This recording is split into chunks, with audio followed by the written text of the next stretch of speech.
Good morning, all of you. My name is Sumit Patel and welcome to our YouTube channel.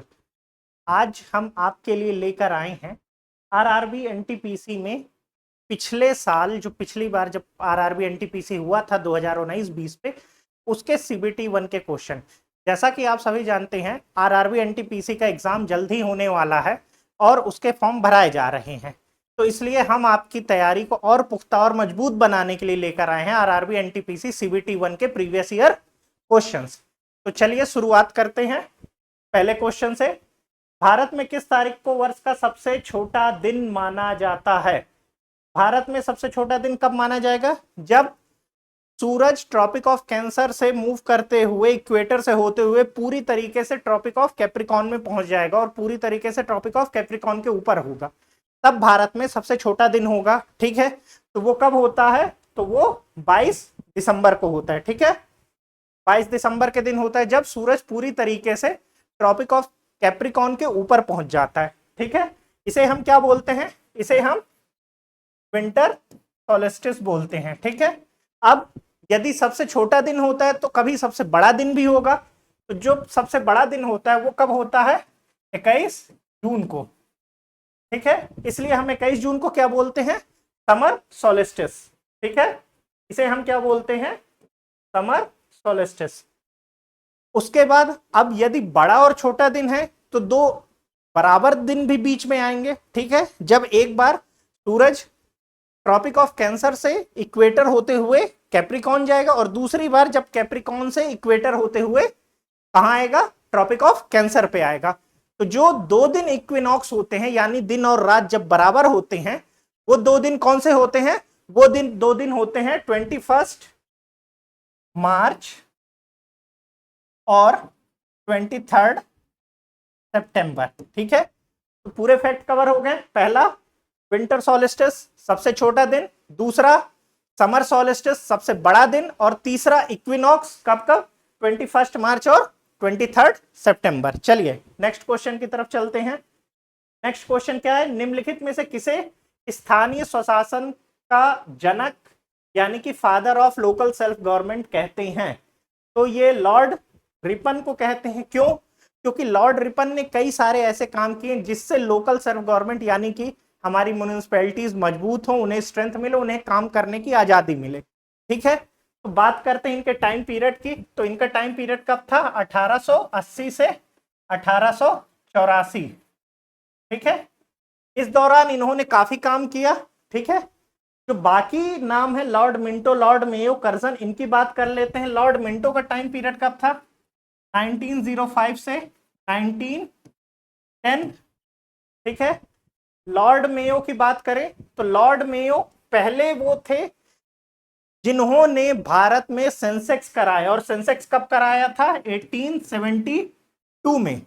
Lord Mayo के बारे में एक और important fact है कि ये पहले व्यक्ति थे ब्रिटिश जिनका भारत में मर्डर हुआ, ब्रिटिश जनरल।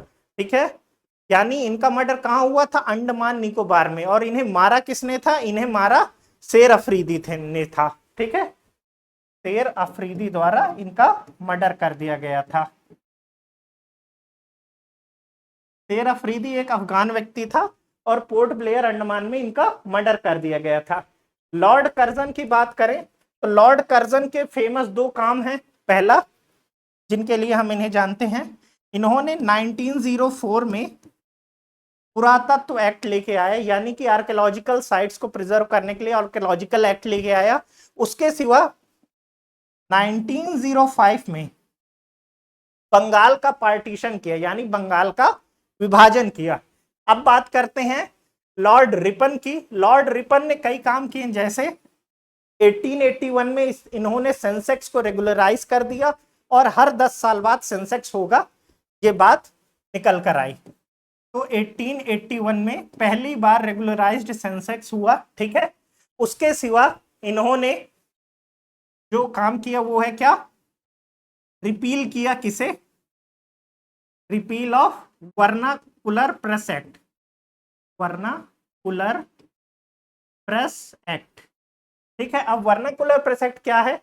देखिए, जब सोम प्रकाश जैसे समाचार ब्रिटिश नीतियों के विरोध में बात कर रहे थे, तो उनकी बात को दबाने के लिए Lord Lytton vernacular press act लेके आए, जिसके तहत जो वर्नाकुलर यानी कि लोकल लैंग्वेज में पेपर छपते थे, ठीक है, उन्हें जब्त किया जा सकता था, उन्हें उन्हें पूरी तरीके से पढ़ा जाता था ब्रिटिश द्वारा और अप्रूवमेंट के बाद ही छपने के लिए भेजा जाता था, ठीक है। इसके लिए वर्नाकुलर प्रेस एक्ट मेनली किसके लिए आया था, तो वो सोम प्रकाश एक अखबार आता था, सोम प्रकाश, उसके लिए आया था। और एक अमृत बाजार पत्रिका, अमृत बाजार पत्रिका जो वर्नाकुलर लैंग्वेज में छपती थी, उसने अपनी लैंग्वेज चेंज की और इंग्लिश पे छपने लगी, किस नाम से, एबीपी, एबीपी, अमृत बाजार पत्रिका ही रहा, लेकिन उन्होंने नाम उसका बदल दिया, इंग्लिश पे एबीपी कर दिया, ठीक है। रिपन की और बात करें तो इनके समय एक एजुकेशन कमीशन आया जिसे क्या कहते हैं, हंटर कमीशन, ठीक है। लॉर्ड रिपन एक हंटर कमीशन लेके आए। इसके सिवा इन्हीं के समय पहला फैक्ट्री एक्ट भी आया था, ठीक है। चलिए नेक्स्ट बात करते हैं, आप नेक्स्ट क्वेश्चन की। भारत सरकार द्वारा किस ग्रामीण आवास योजना को पुनर्संचारित करके प्रधानमंत्री ग्रामीण आवास योजना का सृजन किया गया, ठीक है। मतलब पूछ रहा है कौन सी ऐसी योजना थी जो पहले चलती थी और उसका रीनेम किया गया और उसका नया नाम क्या हो गया, प्रधानमंत्री ग्रामीण आवास योजना। देखिए पहले तो समझिए ये क्या है, आवास योजना। आवास योजना यानी इस पे आर्थिक सहायता मुहैया कराई जा रही होगी, किस लिए, घर बनाने के लिए। तो आर्थिक सहायता कितने की मुहैया कराई जाती है, पहले तो ये समझ लें, तो ये 1,20,000 रुपए की कराई जाती है, ठीक है। पहले ये योजना किस नाम से चलती थी, तो ये इंदिरा आवास योजना के नाम से चलती थी। तो इंदिरा आवास योजना कब चालू हुई थी, ये 1996 पे इंदिरा आवास योजना आपकी चालू हुई थी। और इसका नाम कब बदला गया, तो ये 2016 में इसका नाम बदल के क्या कर दिया गया, इसका नाम बदल के प्रधानमंत्री ग्रामीण आवास योजना कर दिया गया, ठीक है। चलिए नेक्स्ट क्वेश्चन। रविन्द्रनाथ टैगोर ने डैश की वजह से अपनी नाइटहुड की उपाधि लौटा दी थी, ठीक है। तो इसका आंसर है जलियांवाला बाग हत्याकांड। ये कब हुआ था, 13 अप्रैल 1919 को हुआ था, ठीक है। कहां हुआ था, अमृतसर में जलियांवाला बाग जगह थी, वहां हुआ था, ठीक है। और ये आयोजन क्या था, देखिए 13 अप्रैल को बैसाखी का दिन पड़ता है, सभी जानते हैं बैसाखी का दिन पड़ता है, जो कि एक पंजाबियों का बहुत इंपॉर्टेंट उत्सव है, ठीक है। तो इस दिन क्या है, कर्फ्यू लगाया गया और बोला गया कि कोई भी बाहर नहीं निकलेगा, कोई भी जमावड़ा नहीं करेगा। लेकिन ये धार्मिक आयोजन था, तो कई लोग जमावड़ा किए जलियांवाला बाग जगह पे, ठीक है। और ये जमावड़ा किस लिए था, तो डॉक्टर सत्यपाल जी और सैफुद्दीन किचलू के अरेस्ट के अगेंस्ट में बात की जानी थी यहाँ, और कुछ लोकल लीडर्स के द्वारा भाषण दिया जाना था। लेकिन क्या हुआ, यहाँ जनरल डायर आए, ठीक है, जनरल डायर आए जो कि किससे थे, गोरखा रेजिमेंट से थे। उन्होंने आके फायर ओपन कर दी, जिसपे 389 यानी 389 लोग मारे गए सरकारी आंकड़ों के हिसाब से, ठीक है। लेकिन वैसे आंकड़े की बात की तो 2000 से ज्यादा लोग मारे गए ऐसा माना जाता है, ठीक है। अब बात करें आगे इस पे, तो बात ये निकल के आती है कि जनरल डायर का मर्डर उधम सिंह ने कहा किया, लंदन में। लेकिन जिनका मर्डर किया गया वो जनरल ओ डायर थे, ठीक है, ओ डायर थे, ठीक है। अब इधर ये दूसरे जनरल ओ डायर कहां से आए, तो ये जनरल डायर ने जो यहाँ माइकल ओ डायर ये जो थे, इन्होंने यहाँ जो जनरल डायर द्वारा कृत किया गया था यानी जलियांवाला बाग हत्याकांड किया गया था, उसे ब्रिटिश संसद में जाके सही ठहराया था और साथ ही साथ उसके फेवर पे बात रखी थी, ठीक है। अब बात करते हैं, इसके लिए एक कमीशन बनाया गया ब्रिटिश द्वारा, जिसे कहते हैं क्या, हंटर कमीशन, ठीक है, हंटर कमीशन, ठीक। चलिए नेक्स्ट क्वेश्चन क्या है, 1/3, 4/3 और 3/4 को जोड़ना है, ठीक है। बहुत सिंपल है, एक बार कर रहा हूं, बार बार नहीं करेंगे हम, आप लोगों से सबसे बन जाएगा, पे कोई शक नहीं है, ठीक है। 12, 4, 16, 9, ठीक। 16, 4, 20, 9, 29, 29/12, ठीक है। ये है आपका आंसर। चलिए नेक्स्ट। भारत छोड़ो आंदोलन की शुरुआत किस शहर से हुई? भारत छोड़ो आंदोलन की शुरुआत हमारी बंबई से हुई। भारत छोड़ो आंदोलन 8 अगस्त 1942 को शुरू हुआ, ठीक है। 8 अगस्त 1942 को शुरू हुआ, महात्मा गांधी द्वारा शुरू किया गया। और जो भारत छोड़ो आंदोलन का मसौदा था वो भी महात्मा गांधी ने स्वयं ही तैयार किया था। साथ ही साथ कांग्रेस वर्किंग कमेटी के सामने अपनी बात महात्मा गांधी ने स्वयं रखी थी, ठीक है।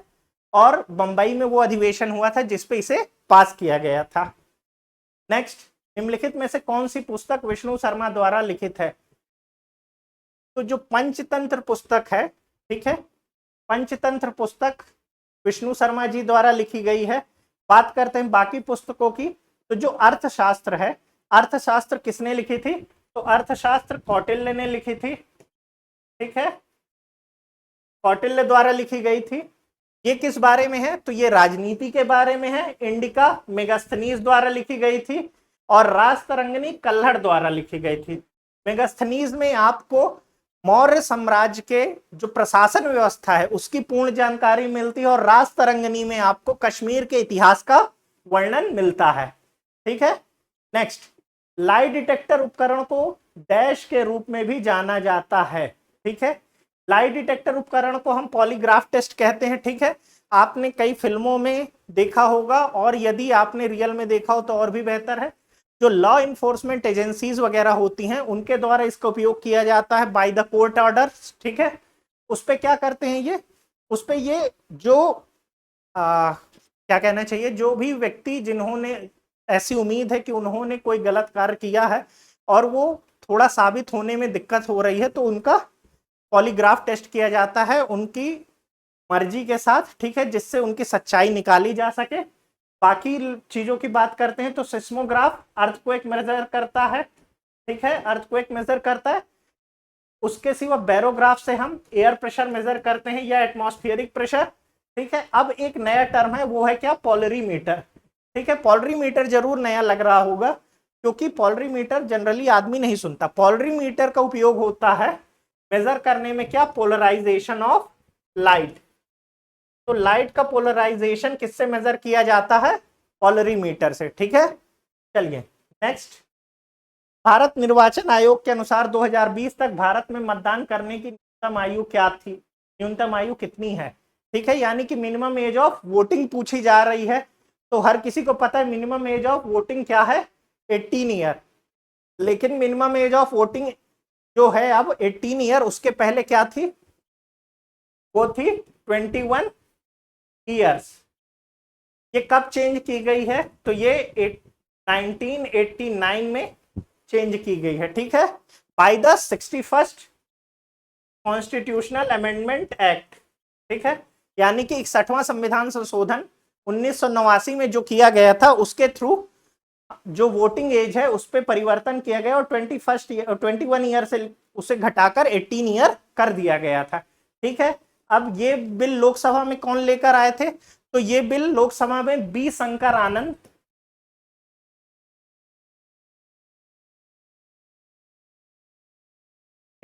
आनंद द्वारा प्रस्तुत किया गया था, ठीक है। बी शंकर आनंद कौन थे? तो बी शंकर आनंद 1989 में हमारे वाटर रिसोर्स मिनिस्टर थे, यानी कि जल संसाधन मंत्री थे, ठीक है। इस समय प्रधानमंत्री की बात की जाए तो इस समय प्रधानमंत्री हमारे राजीव गांधी जी थे और राष्ट्रपति की बात की जाए तो आर वेंकटरमन साहब इसके हमारे राष्ट्रपति थे इस समय, ठीक है। उसके सिवा बात की जाए तो पहली बार एज कम करने की बात कब की गई थी? तो पहली बार एज कम करने की बात 1970 में की गई थी। किसके द्वारा? प्रधानमंत्री इंदिरा गांधी के द्वारा, ठीक है। चलिए नेक्स्ट, हरित क्रांति निम्नलिखित में से किससे संबंधित है? तो हरित क्रांति खाद्यान्न एवं अनाज उत्पादन से संबंधित है। हरित क्रांति से संबंधित व्यक्ति हमारे यहाँ कौन है, किन्हें फादर ऑफ ग्रीन रेवोल्यूशन कहा जाता है? तो वो है MS स्वामीनाथन, ठीक है।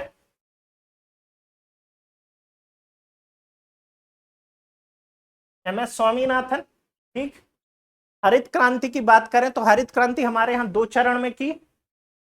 फर्स्ट फेज 15 ईयर्स का था, कब से कब तक, और दूसरा फेज 20 ईयर्स का था। पहला 1965 से 80 तक और दूसरा 1980 से 2000 तक। ठीक है, इसमें हमारे यहाँ फसल जो मेन थी वो कौन थी, राइस, व्हीट, मेज, ज्वार और बाजरा। ठीक है, अब हरित क्रांति यानी ग्रीन रेवोल्यूशन का सबसे ज्यादा उपयोग कहाँ किया गया, तो ये कहाँ के किसानों ने किया, तो पंजाब, हरियाणा, ठीक, उसके सिवा तमिलनाडु और आंध्र प्रदेश, ये 4 स्टेट्स के किसानों ने सबसे ज्यादा यूज किया। और इस पे high yield variety of seeds का यूज किया गया था, किसके लिए, प्रोडक्टिविटी बढ़ाने के लिए। ठीक है, बाकी जो क्रांतियां उनमें से उनके बारे में बात कर लेते हैं। जैसे गोल्ड रेवोल्यूशन यानी कि राउंड रेवोल्यूशन आपकी किससे है, आलू से है। हरित क्रांति यानी कि ग्रीन रेवोल्यूशन खाद्यान्न से है। श्वेत क्रांति यानी कि व्हाइट रेवोल्यूशन दुग्ध उत्पादन से है। इससे संबंधित कौन व्यक्ति हैं, तो वर्गीस कुरियन साहब। व्हाइट रेवोल्यूशन यानी कि दुग्ध क्रांति मिल्क रेवोल्यूशन से कनेक्टेड हैं। इनके बारे में बात की जाए तो ये आनंद मॉडल जो है, जो आपका आज अमूल दूध आता है, उसकी शुरुआत इन्होंने आनंद मॉडल की थी। कहां से, गुजरात से। नीली क्रांति यानी ब्लू रेवोल्यूशन मत्स्य उत्पादन से। रजत क्रांति यानी व्हाइट रेवोल्यूशन या सिल्वर रेवोल्यूशन अंडा से। पीली क्रांति यानी कि येलो रेवोल्यूशन तिलहन से। और कृष्ण क्रांति यानी कि ब्लैक रेवोल्यूशन बायोडीजल से। ठीक है, चलिए नेक्स्ट बात करते, पूना समझौता कब हस्ताक्षरित किया गया। ठीक है, पूना समझौता 1932 में किया गया। पूना समझौता समझते हैं क्या, तो 1909 में एक एक्ट आया, मार्ले मिंटो रिफॉर्म। इस पे पृथक मतदान की बात की गई, यानी कि सेपरेट इलेक्टोरेट की बात की गई। अब सेपरेट इलेक्टोरेट क्या था, सेपरेट इलेक्टोरेट पे क्या था कि जिस जगह पे मुस्लिम्स मेजॉरिटी पे हैं वहां सिर्फ वोटिंग राइट किसे दिया जाएगा, मुस्लिम्स को दिया जाएगा। तो 1909 में मार्ले मिंटो रिफॉर्म के थ्रू ये चीज लाई गई। ठीक है, 1919 में इसे बढ़ाने की बात की गई, इसको एंग्लो इंडियंस को, सिख्स को। ठीक है, तो उसके बाद जब ये बात बढ़ा के कहां पहुंचाई गई, एससी वर्तमान में यानी कि अनुसूचित जाति के लिए, तब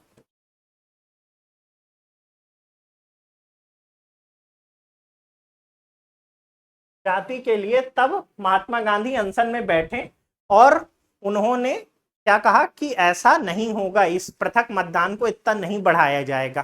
ठीक है, अब जब गांधी जी अनशन में बैठे, और कहां थे गांधी जी उस समय, गांधी जी यादवाड़ा जेल पुणे में थे। ठीक है, तो जब यहां बैठ गए वो अनशन में, तो लोग परेशान हुए तो BR अम्बेडकर जी के पास गए।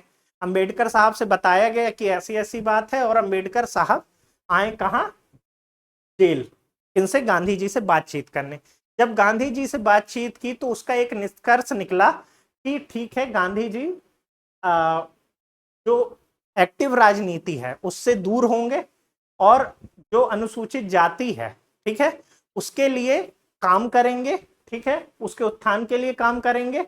और जो वो वोटिंग परसेंटेज है उस पर बढ़ावा किया जाएगा। साथ ही साथ जो रिजर्व सीट्स हैं उनमें SC के लिए बढ़ावा किया जाएगा। ठीक है, उन्हें बढ़ाया जाएगा। और जो BR अम्बेडकर साहब हैं वो सेपरेट इलेक्टोरेट की मांग अब नहीं करेंगे। इसीलिए इसे पूना समझौता कहा गया, क्योंकि ये पुणे में हुआ था। ठीक है, इस पे एक व्यक्ति ने मीडिएटर की भूमिका निभाई, उनका नाम याद रखिएगा, शायद पूछ सकता है। उनका नाम है तेज बहादुर सप्रू। ठीक है, तेज बहादुर सप्रू। ठीक, पुणे पैक्ट से रिलेटेड सारी बातें क्लियर हो चुकी। चलिए, प्लासी के युद्ध के समय बंगाल का नवाब कौन था। ठीक है, अब प्लासी का युद्ध के समय बंगाल का नवाब सिराजुद्दौला था।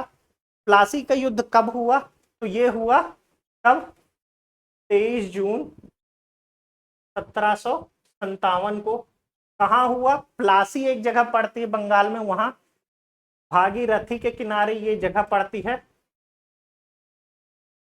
भागीरथी के किनारे, भागीरथी नदी के किनारे ये जगह पड़ती है प्लासी, जहां रॉबर्ट क्लाइव और सिराजुद्दौला के बीच युद्ध हुआ। ठीक है, इस पे सिराजुद्दौला का जो सेनापति था मीर जाफर, इसने इससे सिराजुद्दौला को धोखा दिया और साथ ही साथ अमी चंद जो थे उन्होंने भी सिराजुद्दौला को धोखा दिया, जिसके कारण सिराजुद्दौला ये युद्ध हार गया। ठीक है, इसके बाद बंगाल का नवाब मीर जाफर को बना दिया गया था। ठीक है, चलिए नेक्स्ट बात करते हैं। निम्नलिखित का मान ज्ञात कीजिए। ये नॉर्मल माइनस किया जाना है। ठीक है, यदि आप लास्ट डिजिट ही सिर्फ देख लेंगे तो 12 में से 4 गए, 8 आ गया, तो यही वाला आंसर है।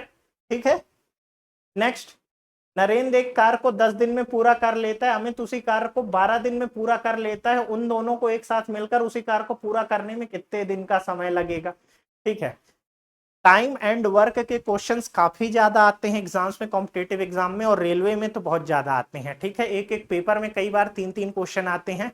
इनके फॉर्मूलाज होते हैं, कई टीचर आपको फॉर्मूला से कराते हैं, और क्या होता है कि जब आप एग्जाम में जाते हैं तो उसको भूल जाते हैं। क्यों भूल जाते हैं? क्योंकि आप मैथ रेगुलर तो लगा नहीं रहे कई लोग। तो जो आर्ट्स वगैरह के स्टूडेंट हैं जो मैथ से काफी समय से दूर है, उनके लिए मैं एक ट्रिक लाया हूं इस पे, या कह लीजिए कोई ट्रिक नहीं है, सिंपल मेथड है, यही आप फॉलो करेंगे और सभी के आंसर आएंगे। ठीक है, हम क्या करेंगे, इन दोनों को मल्टीप्लाई कर देंगे, 10 दिन 12 दिन निकल के आया 120।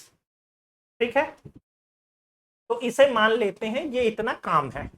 ठीक है, पूरा काम कितना है? 120 यूनिट। अब जो नरेंद्र है, नरेंद्र कितने दिन में काम कर रहा है? 10 दिन में, यानी 12 यूनिट ऑफ वर्क वो रोज कर रहा होगा। ठीक है, और जो अमित है वो क्या कर रहा है? वो 12 दिन में कर रहा है, यानी 10 यूनिट ऑफ वर्क वो रोज कर रहा होगा। तो टोटल कितने यूनिट ऑफ काम दोनों एक दिन में कर रहे हैं? वो कर रहे हैं 22 यूनिट, यानी 22 यूनिट का काम वो एक दिन में कर रहे हैं। ठीक है, लेकिन टोटल वर्क कितना है? 120 यूनिट। तो 120 डिवाइडेड बाई 22 सीधे 1160, 11 55 55, 5 और 11, ये आपका आंसर आ गया। क्या आ गया आंसर आपका? 11 55 5 और 11, तो ये है आपका आंसर। ठीक है, समझ में आया आपको क्या करना है? आपको सिंपल सिर्फ इन दोनों को मल्टीप्लाई किया, 10 और 12 को 120 आया, इसे पूरा काम हम मान लेते हैं कि पूरा काम कितना है? 120 यूनिट है। ठीक है, अब यदि नरेंद्र 10 दिन में काम कर रहा है तो एक दिन में वो 12 यूनिट काम कर रहा होगा, ये बात समझ गए। अमित वही काम 12 दिन में कर रहा है, यानी हर दिन वो 10 यूनिट काम कर रहा होगा। अब दोनों को साथ मिलकर काम करना है, तो दोनों के काम को हम एक दिन के काम को जोड़ देंगे, तो टोटल कितना? 22 यूनिट काम आए, यानी वो एक दिन में कितना काम कर रहे हैं? 22 यूनिट। अब टोटल काम कितना था? तो टोटल काम हमारा कितना निकल के आया था? 120 यूनिट, इसलिए हमने 22 यूनिट से डिवाइड कर दिया, तो टोटल नंबर ऑफ डेज निकल आया, यानी टोटल कितने दिन में वो कार्य को पूरा करेंगे वो निकल आया। यही तो आपसे पूछ रहा था। ठीक है, चलिए नेक्स्ट, ईवीएम का पूरा नाम क्या है? ईवीएम का पूरा नाम क्या है? ईवीएम का पूरा नाम इलेक्ट्रॉनिक वोटिंग मशीन है। ठीक है, ये सबको लगभग पता है। अब ईवीएम बनाने का काम हमारे यहाँ दो कंपनियां या दो ऑर्गेनाइजेशन मिलकर करती हैं। ठीक है, कौन कौन सी? Electronics corporation of India limited EICL, और BEL यानी भारत इलेक्ट्रॉनिक्स लिमिटेड। EICL यानी इलेक्ट्रॉनिक्स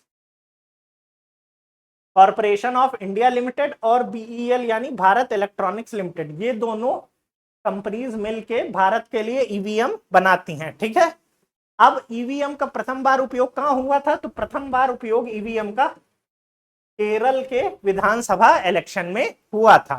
ठीक है, चलिए नेक्स्ट, माइक्रोसॉफ्ट एक्सेल में वर्कबुक डैश का एक संग्रह होता है।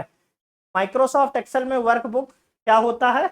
वर्कशीट्स का संग्रह होता है। ठीक है, अब देखिए माइक्रोसॉफ्ट में माइक्रोसॉफ्ट ऑफिस होता है, ठीक है, माइक्रोसॉफ्ट एक्सेल होता है, माइक्रोसॉफ्ट वर्ड होता है, तो ये पूरा एक माइक्रोसॉफ्ट सूट कहलाता है, उस पर अलग अलग सॉफ्टवेयर होते हैं ये। तो जो माइक्रोसॉफ्ट एक्सेल होता है उसमें एक वर्कबुक होती है, उसका संग्रह किसका होता है, वर्कशीट्स का होता है, ठीक है। नेक्स्ट, प्रथम भारतीय अंतरिक्ष यात्री कौन थे? प्रथम भारतीय अंतरिक्ष यात्री की बात करें तो राकेश शर्मा जी थे, ठीक है। राकेश शर्मा जी हमारे यहाँ जो भारत से थे, लेकिन भारत के द्वारा नहीं, वो यूएसएसआर की सहायता से कहाँ गए थे, यूएसएसआर की सहायता से वो अंतरिक्ष में गए थे, ठीक है। कब गए थे, तो कब गए थे बात की जाए तो ये 2 अप्रैल 1984 को गए थे। सोयूज टी नाम का, सोयूज T11 नाम का विमान था जिससे ये गए थे, ठीक है। कितने लोग गए थे, तो 1+3 टोटल 4 लोग गए थे, ठीक है।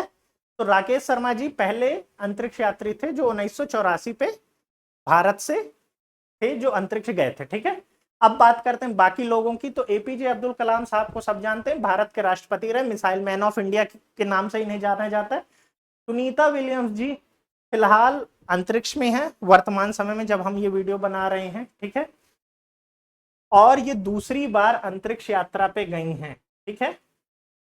ये अमेरिका से हैं और नासा की मिशन पे ये अंतरिक्ष में है।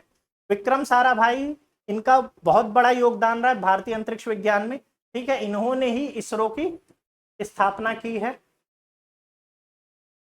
ठीक है।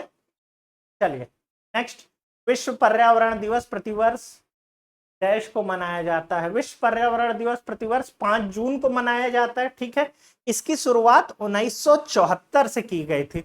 यूनाइटेड नेशन में जब ये बात आई कि पर्यावरण बचाने के लिए कुछ कार्य करना चाहिए, तो इन्होंने विश्व पर्यावरण दिवस चालू करने की बात कही और 5 जून को ये मीटिंग हो रही थी, इसलिए 5 जून को विश्व पर्यावरण दिवस मनाया जाने लगा, ठीक है। उसी के साथ UNEP, United Nation environment programme भी चालू किया गया था, ठीक है, यूएन।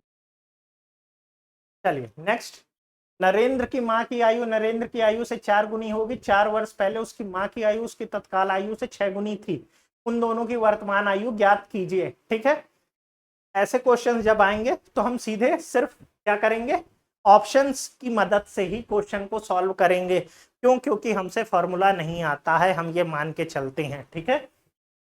चलिए, नरेंद्र की मां की आयु 4 गुना है। नरेंद्र की आयु मान लेते हैं x, उसकी मां की आयु 4x, ठीक है। 4 वर्ष पहले यानी x-4, और उसकी मां की आयु कितनी थी, तत्कालीन आयु से 6 गुना थी, यानी x-4 × 6 ये थी, ठीक है। ये इक्वेशन अपने पास निकल के आ गया।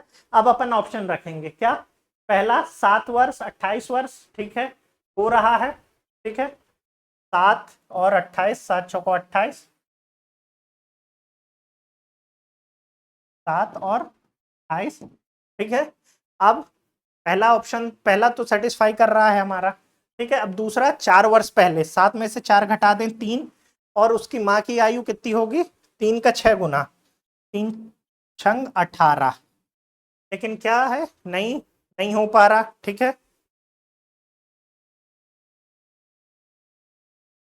तो 18 नहीं पहुंच पा रहा वहां तक, ठीक है, 6 वर्ष पहले।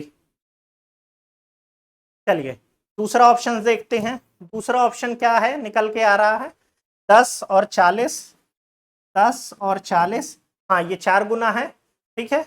अब 4 वर्ष पहले इसकी आयु 6 होगी और इसकी मां की आयु कितनी होगी, यदि इस पे 4 माइनस कर दें तो ये 36 होगी। क्या अब ये दोनों इक्वेशन पे सही बैठ रहा है, जी हाँ बिल्कुल बैठ रहा है, ठीक है। देखिए 10 40 x मान लेते हैं 10 और 4x 40 हो गया, ठीक है। तो 6 घटा दिए और उधर 4 घटा दिए तो 36, तो हमारा आंसर क्या है, 10 वर्ष और 40 वर्ष, ठीक है। आपकी सुविधा के लिए मैं बाकी ऑप्शंस भी सॉल्व करके दिखा देता हूँ, ताकि आपको ये ना लगे कि सर ने सिर्फ वही ऑप्शन उठाया जो सही था, ठीक है। मान लेते हैं 5 वर्ष, ठीक है, तो 20 वर्ष ये सही बैठ रहा। अब इस पे 3 साल 4 साल घटा देना है, तो अब इसकी आयु 1 वर्ष और इसकी मां की आयु 16 वर्ष। देखिए ये फिर नहीं बैठ रहा, गलत हो गया, ठीक है।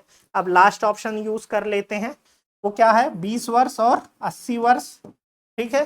4 साल पहले यानी कि ये 16 वर्ष और ये 76 वर्ष। तो क्या हो रहा है, 6 गुना नहीं हो रहा है, ठीक है। तो हमारे पास एक ही ऑप्शन बच रहा है जो कि है क्या, 10 वर्ष और 40 वर्ष, ठीक है। चलिए next, Asiatic Society of Bengal की स्थापना किस वर्ष की गई थी, ठीक है। एशियाटिक सोसाइटी ऑफ बंगाल की स्थापना किसने की थी, तो विलियम जोन्स ने की थी। विलियम जोन्स ने इसकी स्थापना की थी। कब की थी, तो 1784 पे की थी। इसकी स्थापना इसलिए की गई थी ताकि जो अंग्रेजी भाषा है उसका प्रचार प्रसार किया जा सके, ठीक है, लोगों को वो पढ़ने के लिए मोटिवेट किया जा सके। और इस समय जो हमारे बंगाल के गवर्नर जनरल थे उनका नाम क्या था, वॉरेन हेस्टिंग।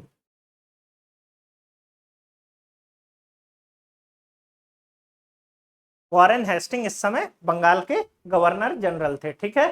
चलिए नेक्स्ट, सीता एक होटल को 20 दिन में साफ करती, रीता उसी होटल को 30 दिन में साफ करती, दोनों मिलकर होटल को कितने दिन में साफ करेंगी, ठीक है। वैसा ही क्वेश्चन अमित वाले जैसा, ठीक है। मान लेते हैं टोटल वर्क कितना है, 60 यूनिट, ठीक है।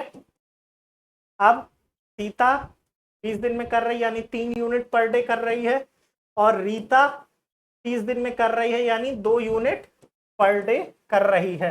तो टोटल ये लोग कितना एक दिन में काम कर रही हैं, तो वो 5 यूनिट काम कर रही हैं, ठीक है। और टोटल काम कितना है, 60 यूनिट। तो 60 डिवाइडेड बाई 5, 12, यानी ये काम 12 दिन में कंप्लीट कर लेंगे, ठीक है। समझ गए, दोबारा समझिएगा। टोटल काम कितना निकल गया, 20 30 कॉमन ले लिए, 60 आ गया, ठीक है। यदि इंटू करेंगे तो 600 आएगा, और फिर क्या हो जाएगा, फिर वही बात है, ठीक है। ये 30 यूनिट, ये 20 यूनिट, टोटल 50 यूनिट, ठीक है। टोटल वर्क 600 यूनिट और 50 आएगा 12 ही, ठीक है। तो मान लेते हैं, चलिए ऐसे ही करते हैं, 20 गुणे 30 टोटल इंटू 600 यूनिट काम है, वो 20 दिन में करती है यानी 30 यूनिट काम वो रोज करती है। और रीता 30 दिन में काम करती है, या वो काम पूरा खत्म करती है यानी 20 यूनिट पर डे करती है। तो टोटल 50 यूनिट वो लोग रोज काम कर रही हैं। 600 यूनिट टोटल काम था, 50 यूनिट पर डे काम की, तो 12 दिन में वो पूरा काम खत्म कर लेंगी, ठीक है। चलिए नेक्स्ट क्वेश्चन देखते हैं, Atal mission for rejuvenation and urban transformation, Amrut किससे संबंधित है, तो अमृत मूलभूत नागरिक सुविधाओं से संबंधित है, ठीक है। मूलभूत नागरिक सुविधाएं यानी ऐसी सुविधाएं जो लोगों को नॉर्मली जरूरत पड़ती है हर किसी को, जैसे पानी की पाइपलाइंस, ठीक है, सीवर लाइंस, ठीक है। उसके सिवा जो इलेक्ट्रिसिटी लाइंस डलती हैं, और साथ ही साथ जो फोन लाइंस डलती हैं, ठीक है। तो इसकी शुरुआत कब की गई थी, तो ये 25 जून 2015 को शुरुआत की गई थी। प्राथमिक तौर पर स्टार्टिंग में कितने शहरों के लिए की गई थी, तो 500 शहरों के लिए इसकी शुरुआत की गई थी, ठीक है।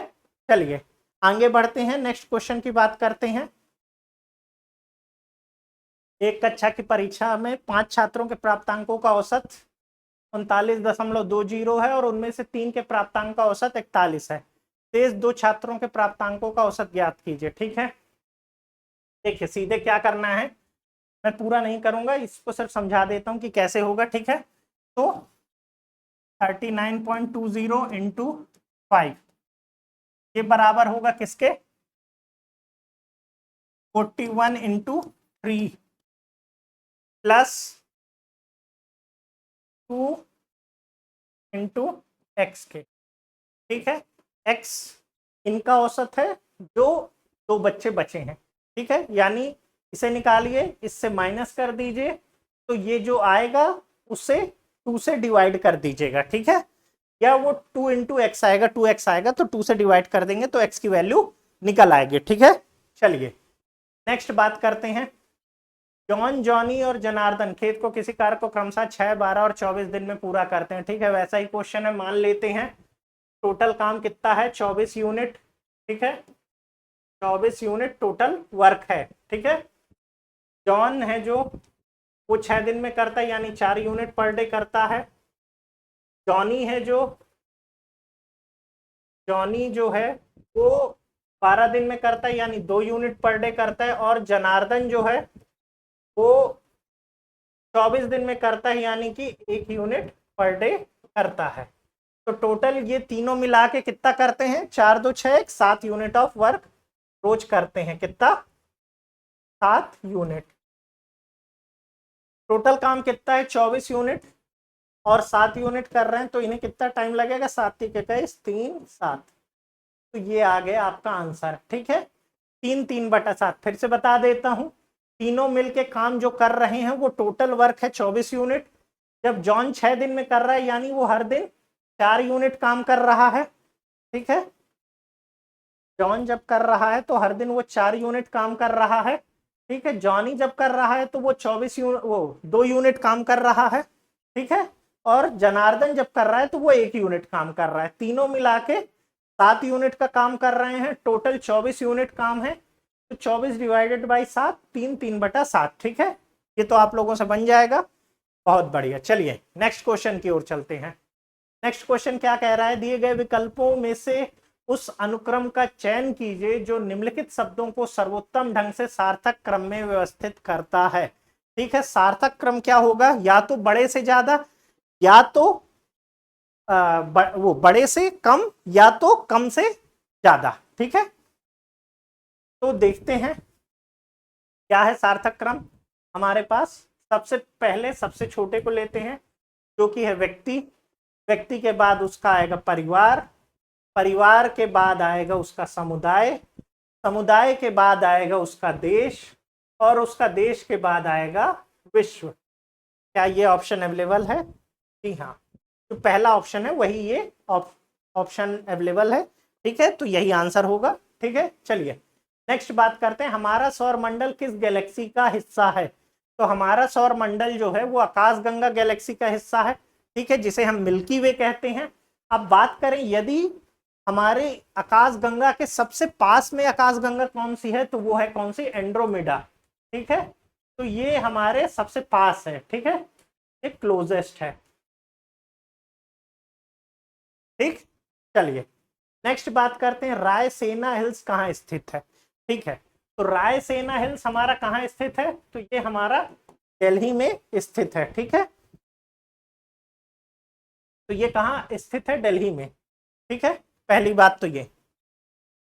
अब इस कारण यह वह स्थान है जहां जम्मू और कश्मीर में डोगरा शासकों ने जम्मू में अपना किला बनाया, बिल्कुल नहीं, ये गलत है।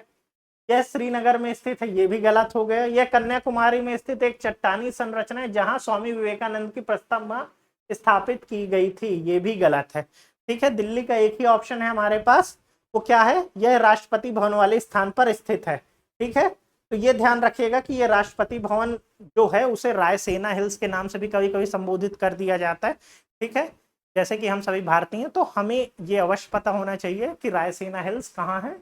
ये राष्ट्रपति भवन वाले स्थान को कहते हैं। ठीक है, चलिए नेक्स्ट, यदि एक विक्रेता अपने माल के अंकित मूल्य का क्रय मूल्य से 20% अधिक रखता है और 20% की छूट देता है, तो उसका प्रतिशत लाभ और हानि ज्ञात कीजिए। ठीक है, चलिए मान लेते हैं, इस पे अपन x नहीं मानेंगे, अपन सीधे 100 मानेंगे। ठीक, तो 100 रुपए अपन मान लिए। ठीक है, उसका अंकित मूल्य यानी कि मार्क्ड प्राइस,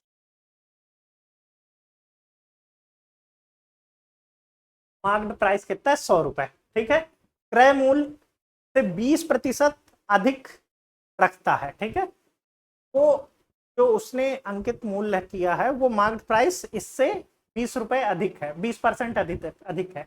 तो मार्क्ड प्राइस नया निकल के आया, क्या क्या है उसका, ये उसका कॉस्ट प्राइस है। ठीक है, कॉस्ट प्राइस, तो नया मार्क्ड प्राइस क्या निकल के आया, 20% अधिक, यानी कि 120 रुपए। ठीक है, अब वो डिस्काउंट देता है कितने की, 20% की डिस्काउंट देता है, और कितने में बेच देता है, 20% कम में। ठीक है, तो यानी उसका सेलिंग प्राइस हमें पता करना है, यानी कि विक्रय मूल्य पता करना है, सेलिंग प्राइस। तो सेलिंग प्राइस कैसे निकलेगा, जब 120 पे 20% घटा दें। ठीक है, तो इसका 1% कितना होगा, 100 से डिवाइड कर दीजिए, तो 20 डिवाइडेड बाई 100, यानी 1.2, 1.2, और इसका 20 से इंटू कर दीजिए, यानी कि कितना, 24। क्या निकल के आया 24 रुपए। अब 120 पे हम 24 रुपए को घटा देंगे, ठीक है। 120 पे हम 24 रुपए घटा दिए तो क्या निकल के आया हमारे पास 96 रुपीज, ठीक है। तो 96 रुपए में अब वो बेच रहा है, यानी ये जो इसका सेलिंग प्राइस है वो कितना है 96, जो कॉस्ट प्राइस था वो कितना था 100। तो अब बताइए क्या हुआ इसे। पहली बात तो ये समझ में आ गई आपको कि उसे हानि हुई है, ठीक है। कितने की हानि हुई है 4 रुपए की हानि हुई है, जो कि 4% के बराबर है, इसलिए उसे 4% की हानि हुई, ठीक है। समझ में आ गया। एक बार और समझा देता हूं। कॉस्ट प्राइस कितना है 100 रुपए, ठीक है। वो जो मार्क्ड प्राइस है वो 20% अधिक बढ़ा रहा है, यानी कि अंकित मूल्य कितना, अंकित मूल्य से 20% अधिक कर रहा है, ठीक है। यानी कितना कर दिया 120 रुपए। उसके बाद वो 20% की छूट दे दिया, डिस्काउंट दे दिया, ठीक है। तो नया सेलिंग प्राइस क्या निकल के आया, मतलब सॉरी डिस्काउंट कितना निकल के आया, डिस्काउंट अपन ने निकाल लिया, ठीक है। तो डिस्काउंट हमारा 24 रुपए निकल के आया। तो जो मार्क्ड प्राइस था उस पर डिस्काउंट माइनस कर दिए तो हमारा क्या निकल आया सेलिंग प्राइस, जो कि है 96, ठीक है। और उससे हमने क्या निकाल लिया, से कितना लाभ या हानि हुई, ठीक है। नेक्स्ट, निम्नलिखित में से किसे 24 दिसंबर 2014 को भारत के सर्वोच्च नागरिक पुरस्कार भारत रत्न से सम्मानित किया गया, ठीक है। अब 24 दिसंबर 2014 को 2015 में जिसे भारत रत्न दिया जाना था उनके नाम की घोषणा की गई, ठीक है। दो लोग निकल के हैं, कौन कौन, मदन मोहन मालवीय और अटल बिहारी वाजपेयी जी, अटल बिहारी वाजपेयी जी, ठीक है। अब मदन मोहन मालवीय जी को मरणोपरांत दिया गया, ठीक है। और अटल बिहारी वाजपेयी जी उस समय तक जीवित थे, ठीक है। अब बात करें मदन मोहन मालवीय जी के कार्य क्या हैं। इन्होंने हिंदू महासभा का गठन किया, ठीक है। हिंदू महासभा कब 1906 में, ठीक है, 1906 में।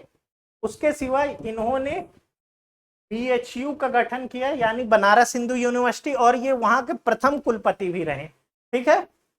उसके बाद बात करें अटल बिहारी वाजपेयी जी की, तो ये 3 बार भारत के प्रधानमंत्री रहे। कितनी बार, 3 बार, ठीक है। इनकी जो फेमस एक कविता है, एक कविता की किताब है कहना चाहिए, वो कौन सी है, मेरी 51 कविताएं, ठीक है। इनकी फेमस बुक है कौन सी, मेरी 51 कविताएं। ये बहुत फेमस एक पोएट भी रहे हैं, ठीक है। साथ ही साथ अटल बिहारी वाजपेयी जी के बारे में बात की जाए तो UN में हिंदी में स्पीच देने वाले पहले व्यक्ति कौन थे, अटल बिहारी वाजपेयी जी, ठीक है। यूनाइटेड नेशन में इन्होंने हिंदी में स्पीच दी थी, ये भी सवाल आता है, ठीक है। बाकी मुरली मनोहर जोशी जी भाजपा में थे, ठीक है। हाँ, भाजपा से याद आया, अटल बिहारी वाजपेयी जी ने लाल कृष्ण आडवाणी जी के साथ मिलकर भाजपा की स्थापना की, ठीक है, भाजपा की स्थापना की। और दीनदयाल उपाध्याय जी को सभी जानते होंगे, क्योंकि दीनदयाल उपाध्याय जी के नाम से कई योजनाएं भी चलती हैं, और ये भाजपा या कहना चाहिए संघ के बहुत ही एक खास व्यक्ति रहे, ठीक है, जिन्होंने देश के उत्थान के लिए काफी कार्य किया। लाल कृष्ण आडवाणी जी की बात की जाए तो हाल ही में इन्हें भी भारत रत्न से सम्मानित किया गया है, ठीक है।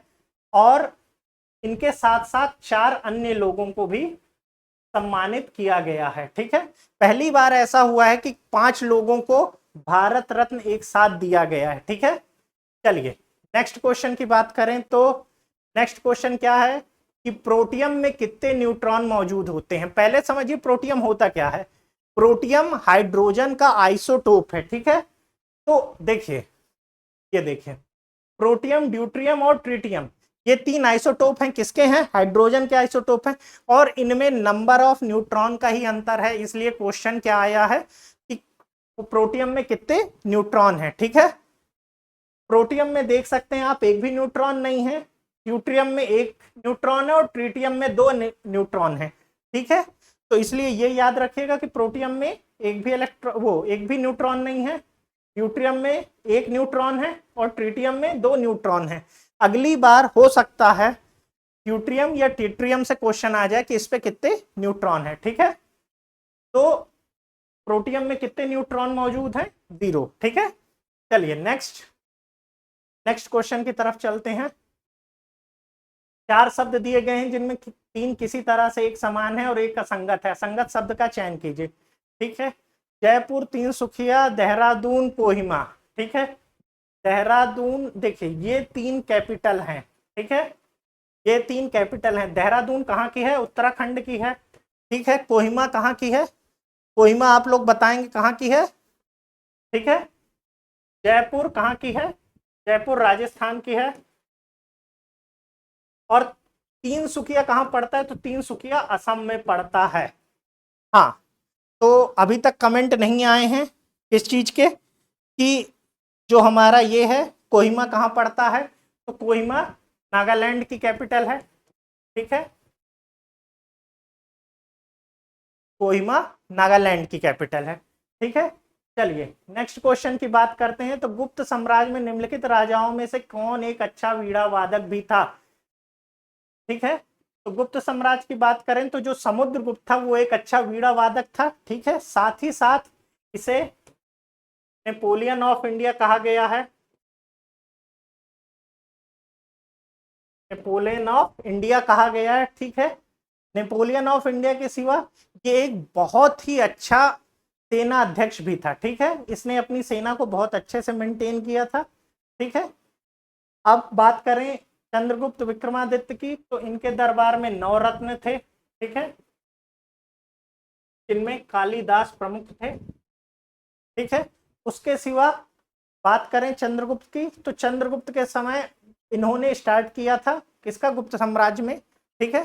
Next ecology. इकोलॉजी शब्द किसने गढ़ा? तो अर्नेस्ट हेकल ने इकोलॉजी शब्द गढ़ा था, ठीक है। बात करें चार्ल्स डार्विन की, तो डार्विन के सिद्धांत को हम सभी जानते हैं, क्या? सर्वाइवल ऑफ द फिटेस्ट कहा जाता है, ठीक है। डार्विन के सिद्धांत पे सर्वाइवल ऑफ द फिटेस्ट की बात की गई है, यानी कि यानी कि जैविक के विकास का सिद्धांत है, ठीक है। यूजीनियन वार्मिंग की बात की जाए तो इन्हें फादर ऑफ प्लांट इकोलॉजी कहा जाता है और यूजीन एडम को मॉडर्न इकोलॉजी का फादर कहा जाता है, ठीक है। मॉडर्न इकोलॉजी का फादर कहा जाता है, ठीक है। चारों हो गए। अब बात करते हैं अस्पतालों से निकलने वाले जैविक कचरे से निपटने का सबसे अच्छा तरीका क्या है। तो अस्पतालों से निकलने वाले जैविक कचरे से निपटने का सबसे अच्छा तरीका है इंसरनेशन, यानी कि भस्मीकरण, ठीक है। इंसरनेशन क्या है? क्लोज्ड इन्वायरमेंट पे कचरे को पूरी तरीके से जला दिया जाता है, जिसके साथ साथ harmful bacteria, viruses, micro organism पूरी तरीके से खत्म हो जाते हैं। यदि इसे जलाया जाएगा, बर्न किया जाएगा, तो ये ओपन इन्वायरमेंट पे किया जाएगा और ऐसे में जो माइक्रो ऑर्गेनिज्म है वो कई लोगों को बीमार कर सकते हैं, इसलिए हम इसका उपयोग नहीं करते। उन्हें गड्ढों में भरा नहीं जाता, क्यों? क्योंकि उससे सॉइल पॉल्यूशन होगा और साथ ही साथ हो सकता है वो माइक्रो ऑर्गेनिज्म को एक ऐसा इन्वायरमेंट प्रदान कर दे जिससे वो और ज्यादा उनकी बढ़ोतरी हो सके, ठीक है, उन्हें अच्छा भरण पोषण मिल सके, इसलिए हम इसका भी उपयोग नहीं करते और उन्हें खत्म करने के लिए हम इंसरनेशन का प्रयोग करते हैं, ठीक है। नेक्स्ट, एक चुनाव में एक उम्मीदवार जिसने 37% मत प्राप्त किए और विजयी उम्मीदवार से 5,20,000 मतों के अंतर से हारा। इस चुनाव में दोनों उम्मीदवारों को डाले गए मत क्या हैं? ठीक है, देखिए 37% मत प्राप्त किया है और विजयी उम्मीदवार से 52,000 मतों से हारा है, ठीक है। यानी ऐसा बोल सकते हैं हम कि 37% प्लस 5,20,000 इसके बराबर हो गए जो दूसरा व्यक्ति चुनाव जीता है, ठीक है, इतने वाले उम्मीदवार के बराबर, ठीक है।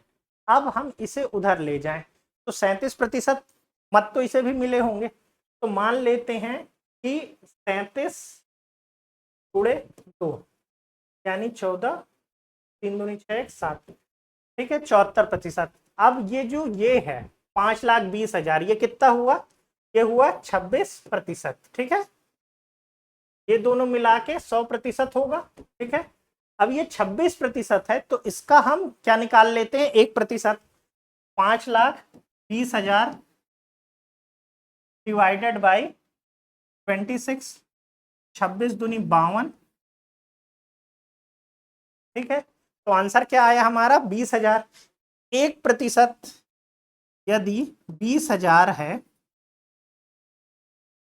तो 100% कितना होगा, 100% 2 जीरो और ऐड कर दीजिए, यानी इकाई, दहाई, सैकड़ा, हजार, 10,000, लाख, 10 लाख, यानी 20 लाख। क्या 20 लाख ऑप्शन में है?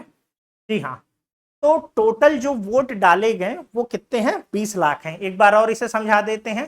देखिए क्या हुआ कि जो चुनाव हुआ जिसपे 37% मत डाले गए, ठीक है, 37% मत एक व्यक्ति उम्मीदवार ने प्राप्त किए और दूसरे उम्मीदवार से वो हार गए कितने मतों से, 5,20,000 मतों के अंतर से, ठीक है। तो टोटल मतों की संख्या हमें ज्ञात करनी थी, तो 37% तो दूसरे को भी कम से कम मिले होंगे और उस पर प्लस 5,20,000 रहे होंगे, ठीक है। तो इसलिए हमने क्या किया, 37 को डबल कर दिया, ठीक है, और 5,20,000 को उस पर जोड़ दिया, तो टोटल 100% आ गया। तो जो 5,20,000 थे वो 26% था, हमने 1% निकाल लिया यूनिटरी मेथड से और 100 से गुणा कर दिया, ठीक है। तो क्या निकल आया हमारा, हमारा निकल आया टोटल नंबर ऑफ वोट्स जो चुनाव में डाले गए, ठीक है। चलिए नेक्स्ट क्वेश्चन की बात करें तो कांजीरंगा राष्ट्रीय उद्यान से होकर गुजरने वाले राष्ट्रीय राजमार्गों की सीमा उद्यान में वन्य जीवों के लिए प्रमुख खतरा बनी हुई है, ठीक है, ये बात पूछ रहा है। तो नेशनल हाईवे ही खतरा बने हुए हैं। तो NH-37 की बात करें तो ये कहां से चलता है, तो ये आसाम से मणिपुर। NH-45 की बात करें तो ये अब्दुल्लागंज, ठीक है, अब्दुल्लागंज से बिलासपुर, यानी रायसेन से बिलासपुर, ठीक है, बिलासपुर। NH-30 की बात करें तो ये उत्तराखंड से आंध्र प्रदेश, और NH-50 की बात करें तो ये महाराष्ट्र से कर्नाटक, ठीक है। कांजीरंगा राष्ट्रीय उद्यान कहाँ पड़ता है, असम में पड़ता है, इसलिए NH-37 ही इसके लिए खतरा बना हुआ है, ठीक है। चलिए नेक्स्ट, सचिन तेंदुलकर ने अंतरराष्ट्रीय क्रिकेट पे अपना 100वां शतक किस टीम के अगेंस्ट लगाया? सचिन तेंदुलकर ने अपना 100वां शतक बांग्लादेश के अगेंस्ट लगाया था, ठीक है। इसी के साथ हम इससे रिलेटेड कुछ और फैक्ट की बात कर लेंगे, जैसे कि पहला शतक किसके अगेंस्ट आया, तो इंग्लैंड के अगेंस्ट आया, ठीक है। टेस्ट में 50वां शतक किसके अगेंस्ट आया, टेस्ट में, ठीक है, टेस्ट मैचेस पे 50वां शतक किसके अगेंस्ट आया, तो ये साउथ अफ्रीका के अगेंस्ट आया, ठीक है। बात करें सचिन तेंदुलकर ने अंतरराष्ट्रीय क्रिकेट में पहला दोहरा शतक बनाया था, यानी किसी भी बैट्समैन के द्वारा अंतरराष्ट्रीय क्रिकेट में पहला दोहरा शतक किसके द्वारा बनाया गया, तो वो सचिन तेंदुलकर द्वारा बनाया गया। वो भी किसके अगेंस्ट बनाया गया, वो भी साउथ अफ्रीका के अगेंस्ट बनाया गया। कहां, इंदौर के मैदान में, ठीक है। अब बात करें किस चीज की, अब बात करें उनकी ऑटोबायोग्राफी की। तो playing it my way, playing it my, इनकी ऑटोबायोग्राफी है, ठीक है। तो सचिन तेंदुलकर से रिलेटेड सभी क्वेश्चन हमारे हो चुके हैं, ठीक है। चलिए नेक्स्ट, इनमें से किसने अजमेर में 2.5 दिन के झोपड़ा का निर्माण कराया, ठीक है। 2.5 दिन का झोपड़ा किसने निर्माण कराया, कुतुबुद्दीन ऐबक ने, ठीक है। कुतुबुद्दीन ऐबक की और बात कर लें तो कुतुबुद्दीन ऐबक जो थे वो गुलाम वंश के संस्थापक थे, ठीक है, गुलाम वंश के संस्थापक थे, गुलाम वंश के संस्थापक थे, ठीक। इन्होंने कुतुब मीनार, कुतुब मीनार का काम चालू कर दिया, ठीक है, उसकी नींव डाली, ठीक है। उसके सिवा ये दिल्ली सल्तनत के स्टार्टिंग फेस में थे, ठीक है, लेकिन इनकी जो कैपिटल थी यानी कि राजधानी थी वो कहाँ थी, वो लाहौर में थी, ठीक है। इनकी राजधानी जो थी वो कहाँ, लाहौर में थी, ठीक है। अब आगे बात करें किसकी, जो बाकी ऑप्शन है, नूरजहां। नूरजहां किसकी पत्नी थी, तो जहांगीर की पत्नी थी नूरजहां, ठीक है। नूरजहां का काफी ज्यादा इंटरफेरेंस माना जाता है जहांगीर के शासनकाल में, ठीक है। बाकी अलाउद्दीन खिलजी की बात करें तो ये खिलजी वंश के थे, ठीक है। गयासुद्दीन खिलजी के बाद दूसरे राजा, ठीक है। खिलजी वंश ने जरूर 30 वर्ष का शासन ही किया, लेकिन एक अमिट छाप छोड़ी किस पे, भारत में, या कहना चाहिए दिल्ली सल्तनत के इतिहास में, ठीक है। इनकी बात की जाए तो इन्होंने मार्केट रिफॉर्म यानी बाजार सुधार, ठीक है, इनका सबसे फेमस था बाजार सुधार यानी मार्केट रिफॉर्म। साथ ही साथ इन्होंने वर्तमान के पीडीएस सिस्टम की शुरुआत की, ठीक है।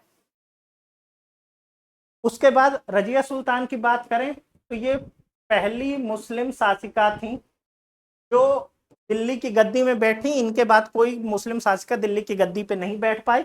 ये इल्तुतमिश की लड़की थी। किसकी? इल्तुतमिश, इल्तुतमिश की लड़की थी, ठीक है। चलिए नेक्स्ट क्वेश्चन की बात करें तो नेक्स्ट क्वेश्चन क्या है, नेक्स्ट क्वेश्चन है ये। तो इस पे हमें क्या करना है, इस पे हमें ध्यानपूर्वक पढ़ना है। दिए गए ग्रिड को ध्यानपूर्वक अध्ययन कीजिए और दिए गए विकल्पों से उस विकल्प का चयन कीजिए जिस पे प्रश्न चिन्ह के स्थान पर आएगा, ठीक है। तो ये क्या है, B3 थोड़ा सा धुंधला हो रहा है, ठीक है। K7 T11 ये मैं बगल में लिख दे रहा हूं इसलिए, E1, ठीक है, N9, ठीक, W10, ठीक है, H7, फिर क्वेश्चन मार्क और फिर Z24, ठीक है। अब देखिए मैं एक मजेदार बात बताता हूँ। इस पे ये जो वर्ड्स लिखे हैं उन्हीं से हमें मतलब है। ये जो अल्फाबेट्स लिखे हैं BKTEHW, इससे कोई मतलब नहीं। सीधे क्या कीजिए, सॉरी ये 8 लिखा है, ठीक है, ये K8 लिखा है, B3 K8 T11, ठीक है। सीधे कुछ नहीं किया है इसने, सीधे इन्हें जोड़ दिया है। 3 + 8 11, 9 + 1 10, और हमें क्या चाहिए, यहाँ पर क्या दिया हुआ है, ये हमें क्या दिया हुआ है 24। 24 पे से 7 माइनस कर देंगे तो हमारा क्या आएगा आंसर 17। तो 17 किस पे है, Q17। कोई फर्क नहीं पड़ता कि वहां पर क्या अल्फाबेट दिए हुए हैं, अल्फाबेट से कोई लेना देना नहीं है, ठीक है। चलिए नेक्स्ट क्वेश्चन की बात करते हैं। 4 शब्द दिए गए हैं, इनमें 3 किसी तरह से एक समान है, एक असंगत है। असंगत शब्द का चयन कीजिए, ठीक है। 3 एक समान है यानी तलवार, कटार, कुदाल, छुरी, ठीक है। चारों की बात की जाए तो कुदाल अलग है। कुदाल किस काम आती है, खुदाई करने के, खोदने के काम आती है, ठीक है। बाकी छुरी, तलवार और कटार से युद्ध किया जाता है, ठीक है। चलिए आज के लिए इतना ही। नेक्स्ट क्लास में मिलेंगे हम नेक्स्ट और भी क्वेश्चंस के साथ, ठीक है। तब तक के लिए पढ़ते रहिए और तैयारी को बेहतर करते रहिए, ठीक है।